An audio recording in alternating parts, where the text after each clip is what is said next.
Berjalan gagah di tepi samudra, ombak berdepur menyapa sang surya. Farisha Faradia bak Sri Kandi perkasa, cergas berani, penuh cahaya. Saya Nur Farisha Faradia binti Muhammad Faizal, pelajar tingkatan 3 dari Sekolah Menengah Kebangsaan Perempuan Seri Mutiara. Kod sekolah 1091. Buku yang akan saya kupaskan pada hari ini ialah buku Khalid bin Walid, Sang Pemburu Syahid. Buku ini memiliki 375 muka surat. Penulis buku ini bernama Abdul Latif bin Talib. Beliau ialah seorang penulis yang aktif dan terkenal di Malaysia. Beliau mula menceburkan diri di dalam bidang penulisan sastera bermula pada tahun 1999. Buku ini menceritakan tentang seorang pahlawan Islam iaitu Khalid bin Walid yang tidak pernah kalah di medan perang.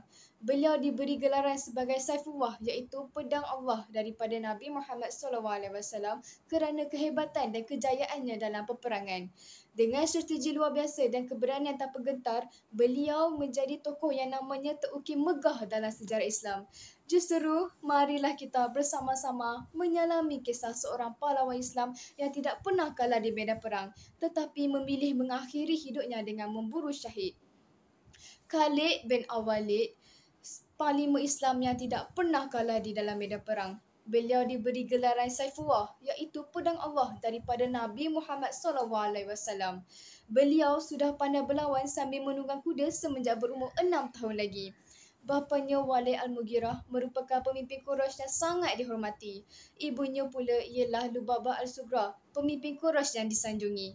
Pada awalnya, Khalid bin Walid sangat membenci Islam kerana dia pernah menyertai peperangan menentang Islam iaitu peperangan Uhud.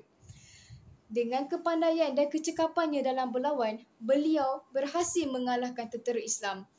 Namun, siapa sangka dengan hidayahnya Allah Subhanahu Wa Taala, beliau memeluk agama Islam. Oleh itu, beliau ingin pergi berhijrah dari kota Mekah ke kota Madinah. Tetapi kaum Quraisy yang mendengar tentang hal itu berasa sangat tidak berpuas hati dan ingin menentang Khalid bin Walid. Namun, Khalid bin Walid berkata dengan tegas, "Sesiapa yang cuba menghalangi jalanku daripada berjumpa Nabi Muhammad SAW, maka orang itu sudah bersedia melihat isteri yang menjadi janda dan anaknya menjadi yatim." Kata-kata Khalid bin Walid itu membuatkan seluruh penduduk kaum Quraisy merasa ketakutan dan tidak ada yang berani ingin menentang Khalid bin Walid. Seterusnya, antara sumbangan yang telah Khalid bin Walid beri kepada tentera Islam ialah dengan menjadi pengajar kepada tentera Islam cara berlawan, dengan menjadi panglima perang dan menyertai beberapa peperangan seperti peperangan Mu'tah, peperangan menentang Nabi palsu dan peperangan menentang kerajaan Parsi dan Rom. Khalid Al-Walid juga merupakan seorang yang istimewa kerana dia pernah didoakan oleh Nabi Muhammad SAW untuk menang bagi setiap perlawanan yang disertai olehnya. Pada umur Khalid bin Walid yang ke-58, beliau telah meninggal dunia. Itu merupakan berita yang paling sedih bagi seluruh umat Islam kerana kehilangannya seorang lagi pahlawan Islam.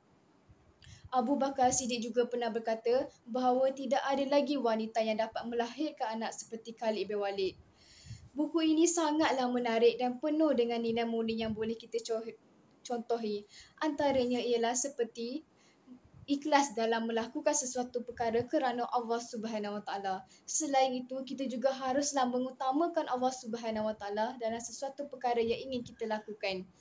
Saya mencarankan supaya buku ini diagihkan kepada seluruh sekolah-sekolah di Malaysia agar murid-murid mengetahui tentang tokoh-tokoh yang berada dalam Islam. Saya akhiri bicara saya pada hari ini. Semoga kita berjumpa lagi dan wabillahi taufiq wal hidayah. Wassalamualaikum warahmatullahi wabarakatuh.